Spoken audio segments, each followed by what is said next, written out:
Vamos a comenzar esta semana unida de oración con estos temas que ha dicho nuestro hermano. Y hoy comenzamos con el tema de la importancia que tiene para los cristianos leer la Biblia. Ya estoy tan acostumbrado a la mascarilla, la llevo unas 11 horas al día que a veces ni siquiera sé que la llevo. Pero bueno. Me gustaría que abriéramos nuestras Biblias, porque si hoy vamos a hablar de leer la Biblia, lógicamente no podría hablar de otra forma o de otra cosa que no sea de la Biblia.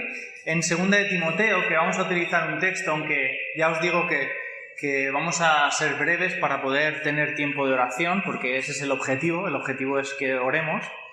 Pero en 2 de Timoteo, capítulo 3, vamos a reflexionar en el versículo 16 y 17. Pero antes de leer, no voy a descubriros nada. Me parece que se acopla un poco, ¿no? El micro. Bueno, a veces sí. No voy a descubriros nada, ¿verdad? Si os digo que cada persona es diferente.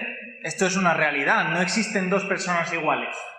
Tanto físicamente como incluso a nivel quizá de carácter. Sin embargo, sí que es verdad que existen ciertas características que a lo mejor tienen cierta similitud en función a la profesión de las personas, en función a la cultura de las personas, en función a las creencias o los modos de ver la vida de las personas. Vamos a poner ejemplos para que podamos entender esto más claramente. Un deportista, principalmente un deportista que hace deporte de un nivel un poco más alto, porque siempre hay gente que dice que es deportista y sale a caminar una vez cada 15 días. Pero bueno, un deportista que más o menos practica deporte es una persona que normalmente es muy constante, que sufre incluso cuando no puede entrenar, es una persona que cuida su alimentación, es una persona que realmente pues puede tener ese tipo de características. Al igual que una persona que se dedica a la música de una forma de un nivel alto, profesional incluso, que también es muy constante en cuanto a las horas de tener que tocar su instrumento, tiene quizá mucha habilidad en sus manos, mucha velocidad. O alguien que se dedica a la medicina, pues también tendrá unas características, estudiará mucho anatomía, mucho biología. Con esto quiero decir que hay una serie de características que quizá podemos englobar en función no solamente a la profesión de las personas, como quizá hemos estado ahí diciendo, sino que también a las creencias. Porque una persona, por ejemplo, vegana, que es decir, que no consume ningún alimento que provenga de un animal, pues también tendrá unas características esenciales o quizá peculiares, igual que otra persona vegana, pero muy diferentes a otra persona que come todo tipo de alimentos. Entonces podríamos hablar que hay muchas características que se pueden repetir a pesar de que somos personas diferentes, cada una de nosotros. Ahora, la pregunta que yo me quiero y con lo que quiero llevaros en esta mañana es: ¿qué característica debería tener una persona cristiana?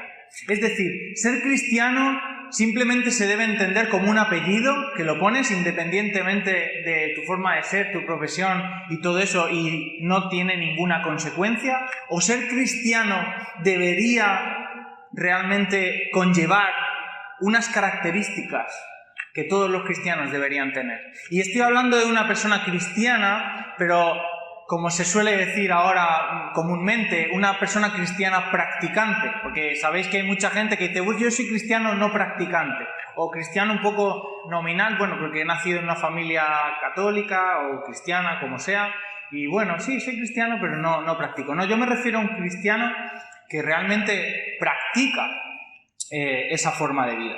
Es decir, ser cristiano es simplemente ese apellido, ¿o debería conllevar una serie de características que marcaran la vida de las personas que profesan ser cristianas? Porque al igual que entendemos a esta persona deportista que llevará un estilo de vida en consecuencia a eso, es decir, no nos lo vamos a encontrar diariamente comiendo comida rápida, no nos lo vamos a encontrar diariamente saltándose esos entrenamientos, por ejemplo, aunque habrá excepciones, pero en general Ahora, ¿qué estilo de vida o qué características debería tener un cristiano? Porque entre una persona cristiana y otra que no lo es, debería haber un contraste muy llamativo. No deberíamos poder camuflarnos entre las personas de este mundo si realmente somos cristianos. ¿Por qué? Porque las acciones y la forma de vida de las personas de este mundo van, y lo vemos, van totalmente en contra de lo que dice la palabra de Dios. Así que si hay una persona cristiana que realmente se camufla entre este tipo de personas del mundo en muchos aspectos de su vida, debería ser algo llamativo y no debería ser así. Porque los cristianos deberíamos o debemos creer y seguir las enseñanzas de la palabra de Dios. Y hoy, como ha dicho nuestro hermano, es el primer día de esta semana unida de oración y me gustaría hablar de una de las características principales, si no una de las más, creo que todas son importantes, pero una de las más importantes, y es algo que seguro que todos vosotros estáis pensando ya antes de que yo lo diga, y es que para los cristianos la palabra de Dios debe ser fundamental, debe ser esencial, diría. Es decir, el amor, la pasión, la necesidad, la reflexión continua y la guía de la palabra de Dios en la vida de los creyentes debe ser una característica principal en nuestras vidas. Así que la pregunta que nos podríamos hacer en esta mañana, quizá alguien se pueda hacer, es, bueno, como cristiano, ¿por qué debo yo leer y meditar constantemente la Biblia? ¿Cuál es la importancia de que yo pueda hacer esto? ¿Por qué la constancia en leer la palabra de Dios debe ser una característica que marque mi forma de vida? Os voy a contar algo que me pasó durante el primer día de clase de la universidad y es algo que me venía a la mente mientras estaba preparando esto.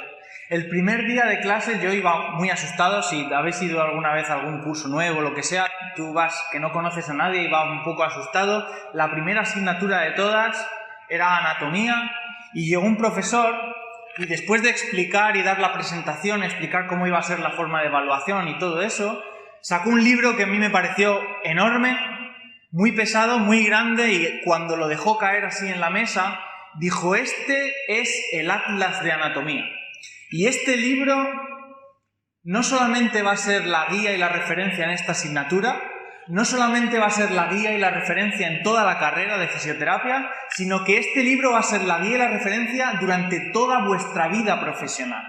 Y dijo: todo lo que hay en este libro os lo puedo preguntar en el examen, incluso los pies de página, incluso tendréis que saberos hasta el número o la zona del libro donde os estoy preguntando esto en el examen.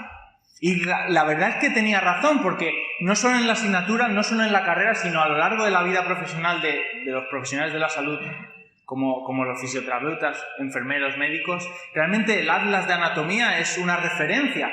Cada vez que tienes un trabajo que hacer, tienes que ir al Atlas. Cada vez que tienes una duda sobre algún problema, alguna patología, tienes que repasar el Atlas. Incluso diariamente en el trabajo alguien te pregunta algo y tienes que repasar el Atlas. Y al igual que ese libro es una referencia para todos esos profesionales de la salud, la pregunta es: ¿qué referencia debe tener el cristiano en su día a día? Cuando un cristiano tiene una duda acerca de cómo actuar, cuando un cristiano tiene una duda acerca de qué es lo que debe hacer, cuál es la voluntad de Dios, la Biblia debe ser su referencia. Porque en la Biblia encontramos nuestra guía y en ella debemos buscar y meditar para tomar cualquier decisión de nuestras vidas. En ella podemos encontrar las respuestas. Así que la Biblia debe ser una prioridad para nosotros. Debemos conocerla minuciosamente. Y al igual que conocemos muchas cosas, realmente esta debe ser la principal. Así que vamos a leer el texto de 2 de Timoteo capítulo 3, versículos 16 y 17, y vamos a analizar un poquito este texto, porque este texto del Nuevo Testamento, aquí Pablo está escribiendo a Timoteo, y es uno de los más reveladores acerca de las características de la palabra de Dios del Nuevo Testamento. Existen muchos textos que hablan acerca de las características de las Escrituras, pero quizá este sea uno de los más importantes. Versículo 16 dice: toda la Escritura es inspirada por Dios y útil para enseñar, para redarguir, para corregir, para instruir en justicia, a fin de que el hombre de Dios sea perfecto, enteramente preparado para toda buena obra. Así que, primeramente, ¿por qué como cristianos debemos leer la palabra de Dios? Lo primero, porque la palabra de Dios dice aquí que es inspirada. Es decir, la palabra de Dios, la Biblia, no es simplemente una serie de historias contadas por diferentes personas que las han juntado en un solo libro, sino que la Biblia es la palabra de Dios. Es inspirada para que esas personas pudieran escribir lo que Dios quería transmitir al ser humano. En 2 de Pedro, capítulo 1, 1:21, dice: porque ninguna profecía fue traída por voluntad humana, sino que santos hombres de Dios hablaron siendo inspirados por el Espíritu Santo. Y esto es esencial, porque saber esto, saber que la palabra de Dios es inspirada, confiere a la Biblia, a las Escrituras, una autoridad y una importancia que ningún otro libro puede tener. Porque cada vez que leemos la palabra de Dios, no estamos leyendo las ideas o las preferencias de ciertas personas que escribieron en su contexto, en su cultura, unas cosas, sino que Dios movió a esas personas para que escribieran esto. Y eso confiere a la Biblia una autoridad, una eternidad que realmente puede servirnos a cada uno de nosotros. Eso implica y tiene ese efecto para que la palabra de Dios realmente pueda transformar nuestras vidas. Pero aparte de que no solamente esta palabra de Dios es inspirada, sino que además vemos en este texto también que habla de que esta palabra de Dios es útil. Tiene una utilidad y tiene unas consecuencias en nuestra vida, porque dice que es útil para enseñar, para redarguir, para corregir y para instruir. Es decir, tiene un sentido en nuestra vida, tiene una utilidad en nuestra vida. Nos enseña muchas cosas, nos enseña acerca de cómo es Dios, de cómo es su carácter, de cuál es su voluntad para nosotros, de cuál ha sido su plan de salvación, de cuál ha sido su obra de salvación y muchas otras cosas más. Pero no solamente nos enseña, sino que nos redarguye, una palabra que no utilizamos prácticamente nadie, y la conocemos todos los que estamos aquí por la palabra de Dios. Pero redarguir es mostrarnos algo que quizá no somos conscientes de ello. Es decir, nos redarguye de pecado, nos muestra, la palabra de Dios nos muestra que somos pecadores. Y nos muestra que ese pecado nos aparta de Dios. Nos muestra la realidad de que estamos alejados de Dios y que necesitamos una salvación o una solución a ese problema.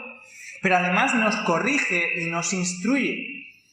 Nos muestra cuál debe ser nuestra forma de vida, haciéndonos ver cuáles son las cosas que agradan a Dios y cuáles son las cosas que no agradan a Dios. Por eso nos corrige y nos instruye en cuál es la voluntad de Dios para nuestra vida. Y además todo esto tiene un fin, tiene un objetivo final, como dice el versículo 17. Dice el versículo 17, a fin de que el hombre de Dios sea perfecto, enteramente preparado para toda buena obra. Es decir, el objetivo final que tiene la palabra de Dios es perfeccionarnos, es hacernos conocer cuál es la voluntad de Dios y a los cristianos santificarlos, es decir, hacerles más dignos y preparados para actuar según sea la voluntad de Dios y no según la voluntad del mundo, de los hombres, como estamos cada uno de nosotros inmersos en este mundo que al final no busca la voluntad de Dios. Por tanto, la palabra de Dios es esencial y debe ser esencial para todo cristiano. Porque hemos creído en Jesucristo como Salvador y Señor, de nuestras vidas y tenemos que tener en cuenta cuál es la voluntad de Dios para nuestras vidas. Y solo en la palabra es que encontraremos cuál es esa voluntad. Pero no solamente eso, sino que la palabra de Dios, además de enseñarnos, además de ayudarnos a transformar nuestra vida, tiene algo que no hay nada más que lo tenga. Y es que la palabra de Dios es capaz de transformar nuestras vidas. Y eso es algo que no hay nada que pueda hacerlo. Si me acompañáis al Salmo 19, vamos a ver alguna de esas cosas o de las características, no solamente de cómo es la palabra de Dios, sino de cómo transforma nuestras vidas la palabra de Dios. El Salmo 19, versículo 7 hasta el 10, dice el versículo 7 del Salmo 19: la ley de Jehová es perfecta, que convierte el alma. El testimonio de Jehová es fiel, que hace sabio al sencillo. Los mandamientos de Jehová son rectos, que alegran el corazón. El precepto de Jehová es puro, que alumbra los ojos. El temor de Jehová es limpio, que permanece para siempre. Los juicios de Jehová son verdad, todos justos. Deseables son más que el oro y más que mucho oro afinado, y dulces más que miel, y que la miel que destila del panal. Podemos ver en este texto que la palabra de Dios tiene poder para transformar nuestras vidas. Porque no solamente dice aquí estos versículos que la palabra de Dios es perfecta, no solamente dice que es fiel, que es pura, limpia y que es verdad, sino que transforma nuestra alma, que transforma nuestra mente y hasta nuestro corazón. Y no hay nada fuera de la palabra de Dios que pueda hacer esto.